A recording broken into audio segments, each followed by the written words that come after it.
Hey guys, how's it going? Kripparrian here. Today I want to give you guys my take on Path of Exile 2. Haven't played it for several days, almost a week, but I have been playing like 14 plus hours a day, and I have been near the top of the ladder, so I have been playing quite efficiently. So basically I'm at the point right now where most people start to approach in like, a few weeks time, depending on how much time you might have to dedicate to the game. And I want to give you guys my opinion of things. And you might not agree with some things. There's a game out there for everyone. And I think my opinion is valuable, at least because while you might have your own take on the game, you might be having a lot of fun right now. But yeah, I can kind of tell you how probably you will feel in some time, in a week's time, in 2 weeks' time, whatever. That's just kind of how these things work when you have people like me who just play every waking hour of the day, all day when the game comes out. So, as you have seen the title of the video, Path of Exile 2 is Ruthless. This is not like describing Path of Exile 2, though I guess it could describe Path of Exile 2. It is actually literal. Ruthless is a game mode in Path of Exile 1, and in my opinion, the Ruthless game mode in Path of Exile 1 has been the pre-alpha test for Path of Exile 2. The concepts behind everything, the concepts behind scarcity, it is like the same thing. And again, I want you guys to understand this is not like an ignorant opinion. Ruthless is what I've mostly been playing in Path of Exile 1 since Path of Exile 1 added Ruthless to its game mode list.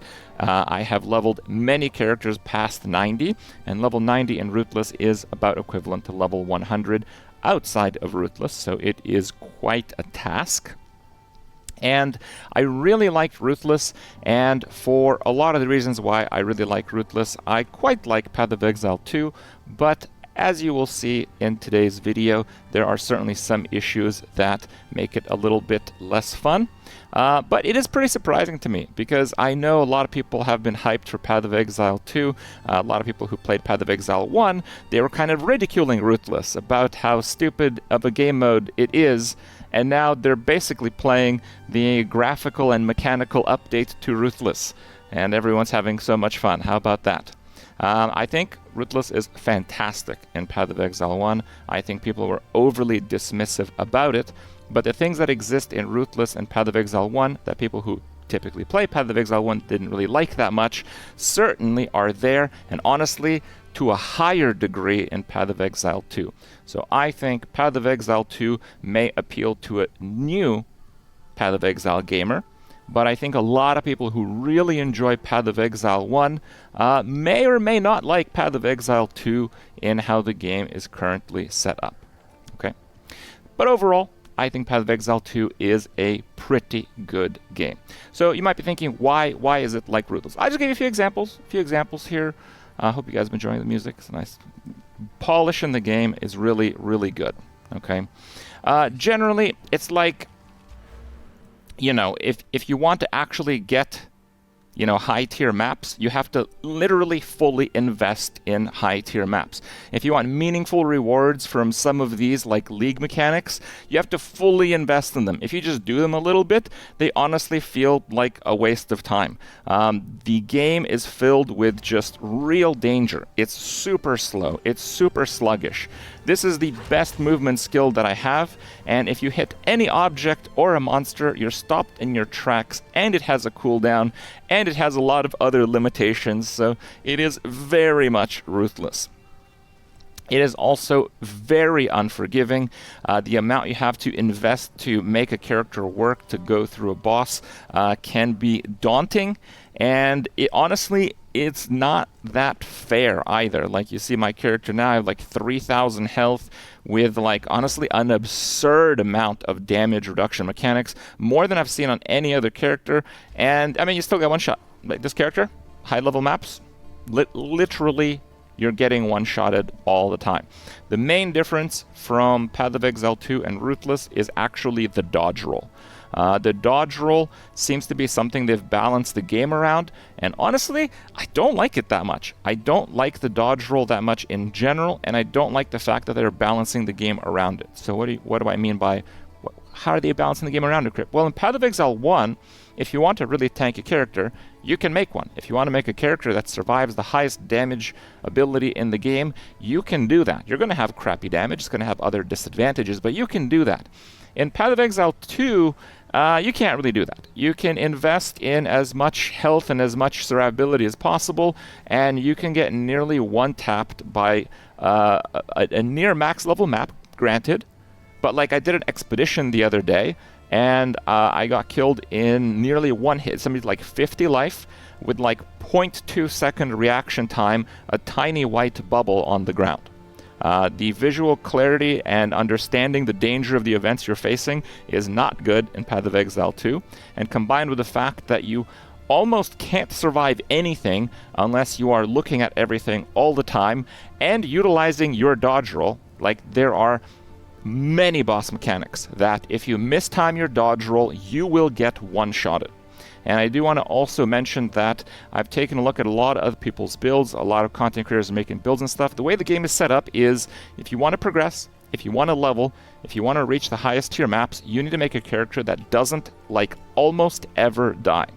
A lot of the builds that I've seen are people doing like tier 1 and tier 2 maps with like less than 2,000 health, and I'm pretty much going to straight up say it. Some of you guys might not like this, but those guides are not worth anything when it comes to dealing with like actual high-level maps. Because in actual high-level maps, if you have 3,000 health, 5,000 armor, are using active block, are keeping your distance, have damage mitigation, have armor applied to elemental damage, have damage reduction by like 20%, have a bunch of minions protecting you from a copious amount of projectiles, you're still going to get nearly one-shotted constantly, repeatedly. Okay, that's the game. So if you see someone, it's like, oh wow, this build is so good, I'm going to tell you, you're in for disappointment. I've seen like, 1,700 life builds. They're just like cruising through tier 1 and 2 maps. That's all they're going to do. Okay, that's all. That's it. You maybe add like 5 tiers, and then you start getting one-shotted in every third map. That actually makes the character unplayable at that point. Because if you die in a map, the map is lost. Effectively, the progression to get to that map tier is lost. You are basically completely screwed. And you're set back because you do lose experience if you die at, like, I think it's level 70-something plus. You actually lose 15% experience, I believe. It's a lot of experience. So it might mean that you also never level up. Okay? So it is truly ruthless. It is beyond ruthless in that sense. All right. So let's back up a little bit. You're checking out Path of Exile 2 for the first time, and I want to kind of go over things and offer mostly my issues with the game, because you've probably heard enough positivity. I've actually quite enjoyed my playthrough. Overall, I think it's very fun to play Path of Exile 2. I recommend it for you guys to try. Okay, so you start up the game.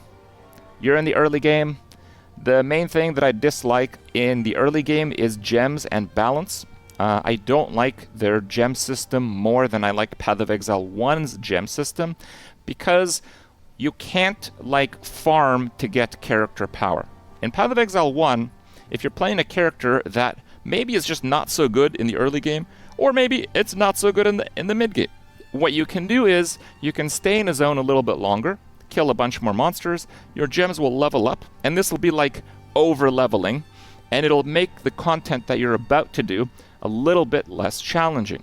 It kind of has this forgiveness, and it allows Path of Exile 1 to have broadly very well balanced content, because, well, you're not forcing people into like, at this point you have to defeat that, which is a nice concept in general, but if it's too rigid, which in my opinion in Path of Exile 2 it is, because largely of their gem system, it doesn't feel very good. In Path of Exile 2, if you're facing a boss and the boss is too hard, your options are basically to farm a zone for hours and hours and hours, and you'll get like 2%, maybe 10% character power if you get an item upgrade, because getting like another couple levels, it's not giving you that much power. The passive tree, there's not that much power there. Your gems, you literally can't level them.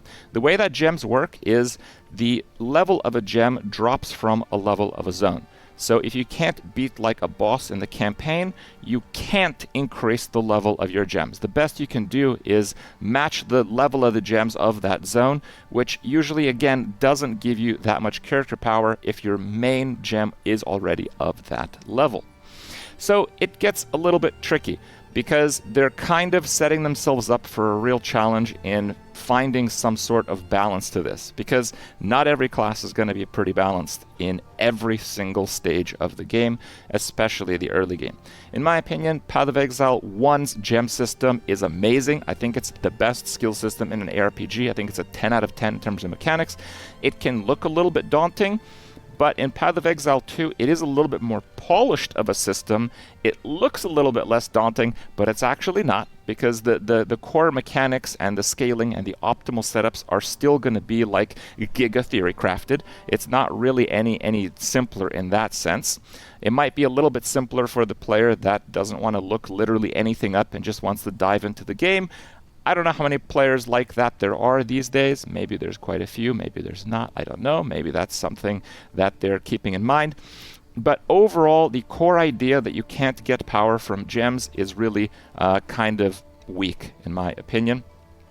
And I also think that it's really lame that it's trivialized with trading. So if you're playing in a trading environment, you do trivialize everything. You literally trivialize everything. You can be like, well, all these other players that have been playing the game like crazy, I can just buy a max level gem from them. Because, my character, I've been doing like some of the highest tier maps. I have like 30 gems that are like level 18 or something. I have like so many. They're worthless to me, right? So like someone who's playing behind me, just like, Kripp, I want to buy one of your level 18 gems. They literally missed out an enormous amount of progression. And this problem really does start in their gem system, and you feel this problem right away in the early parts of the campaign. For me, Act 2 was the hardest part of the game. Not of the campaign. Of the entire game, the hardest part was Act 2. Why? Because I didn't get any skill gems. They're pretty rare in the campaign. I just didn't get one. I went from a level 6 Raging Spirits to a level 10 at the start of Act 3. And in Act 2, I had 0 gem upgrades for my main source of damage. It was actually awful. And yeah, that doesn't feel good, right? It's like nothing. There's nothing I could do in terms of character power other than mindlessly grind the same zone and hope that I get a gem drop. But the buff gems, the spirit cost gems, are just like really, really rare. So yeah, I just didn't get one. A lot of people played the build guide. Glad you guys enjoyed it. And it's like, yeah, no problems, Kripp. Build's great. Thank you. It's like, yeah. But, if you get unlucky with gems, it's not going to feel super great. In the mid-game, you're going to start to do Ascendancies. The Ascendancy system is kind of frustrating. Basically, Ascendancies are not free like they are in Path of Exile 1. Getting your first Ascendancy point is pretty easy. Getting your second one, you have to do like an ultimatum.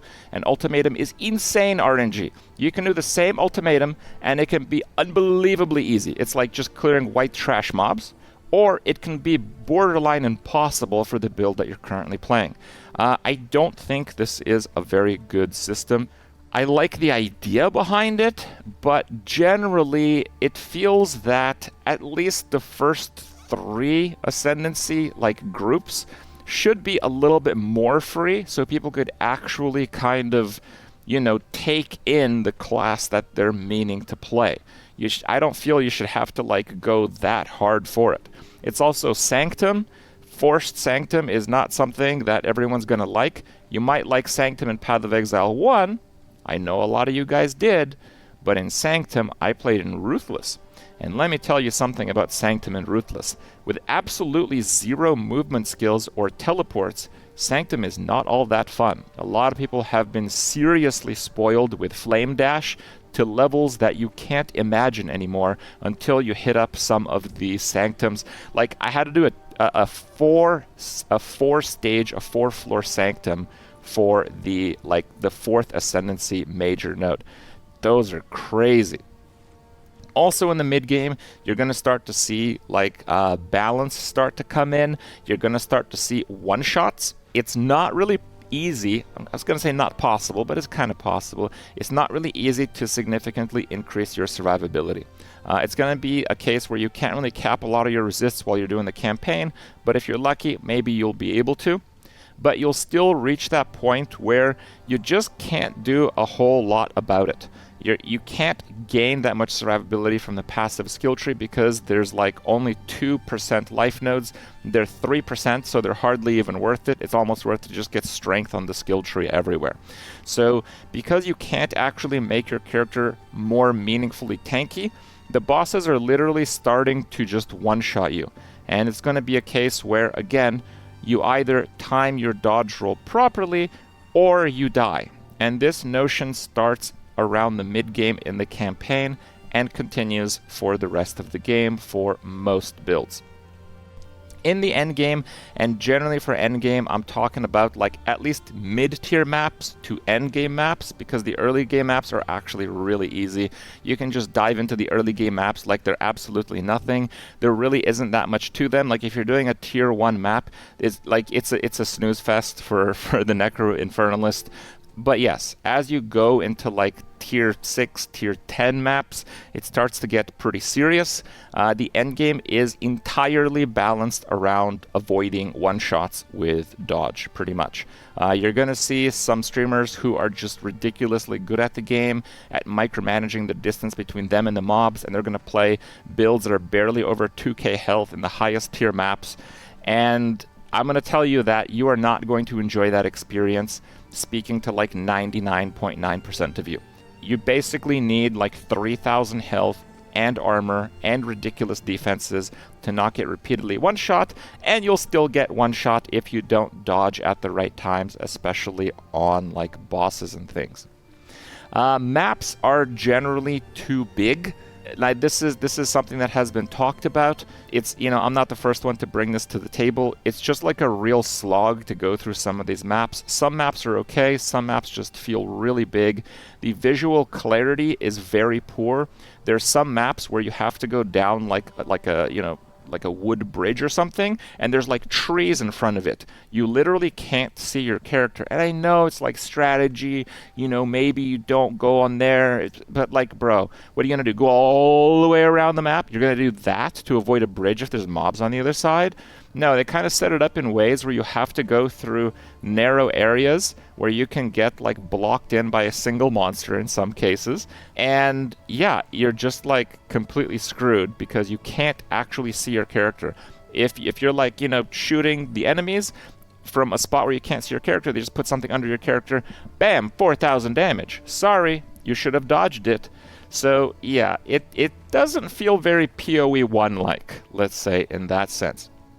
In terms of hitboxes, they are fixing the dodge roll, getting you out of situations. They're going to make the dodge roll have a 0 pixel area or something, so you will be able to dodge out of an area if you're surrounded. They're also making it so you can push smaller monsters away. In the first few days, being surrounded was a death sentence for most builds that weren't literally just warrior, maybe monk.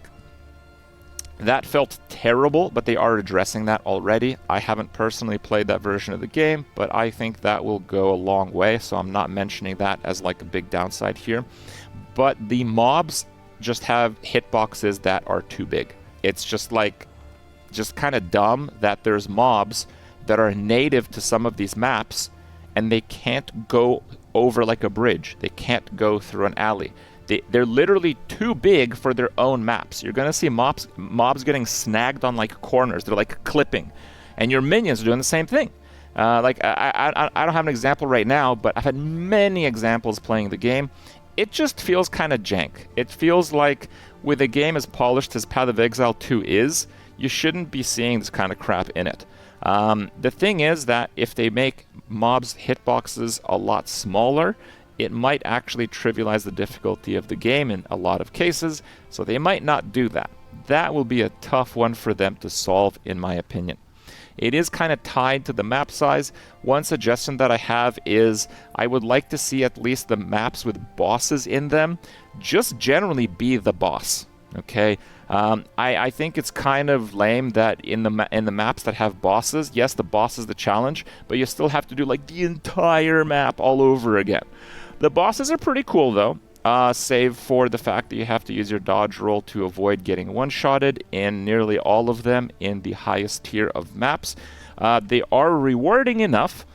If you are doing a map with a boss, it's going to give you like half the loot or more that you will get from that entire map, and that's actually kind of insane.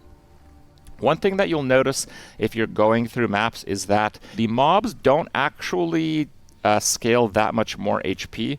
Like, I don't know the exact numbers, but it feels like the health of monsters as you climb the rank tiers doesn't go up that much. In Path of Exile 1, it goes up a whole lot. You can be cruise controlling in the early maps and really struggling in even the mid-game maps in Path of Exile 1. In POE2, the mobs in the lowest level maps have similar HP to the highest level maps. I would say no more than times 10. And times 10 is not that much because the first few maps are actually kind of easy. So what's different? Well, they do way more damage. They do way more damage. Like, the entire game seems to be trying to find life nodes, but they're not on the passive tree. That's how you make a stronger character right now in Path of Exile 2, and it kind of feels like bashing your head against the wall a lot of the time in that sense. So what happens is, you die. You're gonna die a lot. I think death is actually too punishing for the game that they have set up. Just to be clear, what happens if you die? You lose the map that you're in.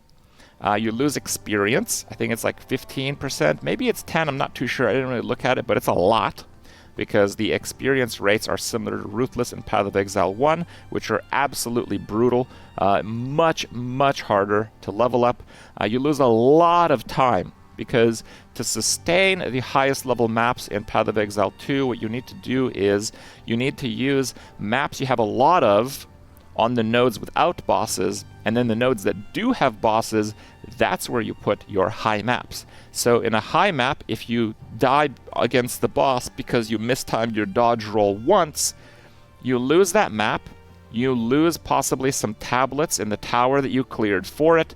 You lose like the 3 maps which took you like an hour to complete to get to that boss map, so you can actually put in the map you actually wanted to run. And you might lose more experience than you've gained in the last hour if your level is high enough. And that might sound extreme, but I've been playing less than a week, and that's kind of what happens when I die in a high-level map currently. So I think it's too punishing. I think missing a dodge roll and losing that much just doesn't feel good. I think it's too punishing. It's also like pretty buggy in some cases with like near invisible one-shots. Yesterday I got one-shotted when I was like literally like 1 pixel in the beam. Like literally like my hero's armor was like a little bit in the beam. No, I died in like 0.1 second against the boss ability. I wasn't like perfectly centered around it. Right? So it's like super unforgiving. And again, when you might be watching this video, you're like, yeah, I like mechanics that are unforgiving. Well, maybe you'll watch this video again in 2 weeks and maybe you have a different opinion, I guess is what I'm trying to say with that. And a lot of the slightly before endgame maps is super trivialized with trading. I think trading is going to be kind of a problem for them to solve. I think the idea that like the sweatiest gamers are going to do the highest level maps, they're going to have like hundreds of level 20 gems, and because they have so many and they're getting them all the time, people are basically going to skip all of that progression by just buying high level gems and a few pieces of pretty decent gear. And they're just going to find the game pretty easy until they are repeatedly getting one shot in the highest few maps. And they're basically not going to experience the journey of getting there, and they're going to experience all the frustration that exists in the highest tier of maps. So I think a lot of people will kind of experience that play pattern. The rewards are also highly gated based on high maps. Low maps are kind of worthless. This is a bit of a change from Ruthless and Path of Exile 1. In Ruthless and Path of Exile 1, you could actually get very similar gear from a low-level map than you could in a high-level map, and this is especially true because you could clear them very quickly. You could also milk value from your like Atlas tree in low-level maps in many cases, and there was basically a reason to do them. Right now in POE2, you get far more experience in the highest level maps, where you're also losing a lot of experience if you die, but you don't have that many of those. The only reason the lower level maps exist is to try to kind of climb the ladder of like maps, and eventually you'll be at high level maps, and after that there's basically no reason for them to exist. The way that drops happen is they have like a higher tier of drops. You see like a tier 4 item or something. That means they have like a lot of the lowest level of mods removed, and yeah, you're not going to see like any of those in low-level maps. You're not going to see any of the good bases in low-level maps. Basically, the low-level maps are just bad. So I would really like to see them actually have some meaning, because right now they don't have a lot. They basically have none. Now that we're on items, a lot of people criticize that there's like no real crafting like in Path of Exile 1. I think their itemization is actually pretty good, except for the communication with tiers. I think that the way that tiers were displayed in Path of Exile 1 was better. Like you'd find an item with a lot of life, and you'd see that it has tier 1 life, meaning that it has the most life that item could possibly have. So yesterday I found an item with tier 11 life in the game, and it had a lot of life. It had like 180 something life, and I'm like, wow, is that the most? I don't know. I literally don't know. I don't know how good that item is, right? I don't know if I should invest further to try to chaos some of the other bad mods away. I just don't know. So I think the way that they flipped the tier system is actually worse for mods. For like crafting and stuff, it kind of sucks that a lot of the crafting options that were so awesome in Path of Exile 1 are just pretty much gone in Path of Exile 2. But on one hand, that was a little bit overwhelming for new players. It was really difficult for new players to understand if an item was good, especially because they had to basically imagine how they could craft on top of it later. In Path of Exile 2, an item is generally good, or it's not. It's like Ruthless and Path of Exile 1, and that's pretty good. One thing they've also done really well with itemizations, their currencies in Path of Exile 2. I am currently engaging with all the currencies that I'm regularly finding. That's awesome. That's absolutely fantastic. Now, some of those currencies appear like they suck, but that's kind of how it is. There is pretty significant drop scarcity, but I would say that overall, their system of drop scarcity, the crafting options that you have, and generally progressing your character through gear is really consistent. I think this system has gone through a huge number of revisions, and it's actually pretty good. There are a few parts of the game with like characters that I think have gone through maybe not enough revisions. Like I think the spirit system is cool, but like there's just no sense of balance there. Like, you know, I'm playing a summoner, and I can spend for a max level an arsonist, which is one of the cheaper minions, 29 spirit for one, and that is like 100 at low levels for one arsonist, like a huge amount. Or I can spend 30 at all levels for the maximum number of raging spirits to spawn basically as I'm regularly playing the game. There's just like, this doesn't make any sense. It's like one of those situations where it doesn't seem to kind of go with like one another. It's like they threw darts at a dartboard, and that's how much spirit, you know, an ability costs. There's just not much sense when you compare the abilities. Even the minions themselves, there's just like the storm mage has a higher cost than the fire arsonist guy. Why? It's not any stronger. I don't know. The brute costs a whole lot. Is the brute useful? No. The mobs are completely ignoring your minions and beelining the player. Why would I lose 2 mages for a brute? I'm just not going to use the brute because it costs too much. So I think the spirit system needs some further revisions in terms of costs. I think it's quite off, and in some cases very off, but we'll see. Overall, I think it's a great game for like a campaign playthrough and early mapping. You're going to see a lot of build variety and diversity in that sense. Once you get to late game maps is where a lot of the problems start happening, and I think they imagine that, you know, some of the top streamers of the game will just play that through anyway and kind of push that. That's possible, but I'm not sure. My predictions for Path of Exile 2 are as follows. I think the combination of a really tough campaign, especially for a lot of classes, and very limited high map tier viability will just kind of be draining for people who play this game all the time. For people that play this game, like people who play POE1 like year round, I think they will just find it like frustrating to play Path of Exile 2 that much. Maybe not for a while, but let's check back again in like a few weeks or a month. I think they're going to seriously struggle to balance as classes are added and items are added to the game. Currently, we actually have very few items. Those of you that have played may not know this, but we're missing a massive amount of item types. There's like no swords, there's no axes, there's no spears, there's no classes that use these. There's probably going to be a bunch of new supports that interact with these because there's blank spots in the support skill gem crafting system when you go to all gems.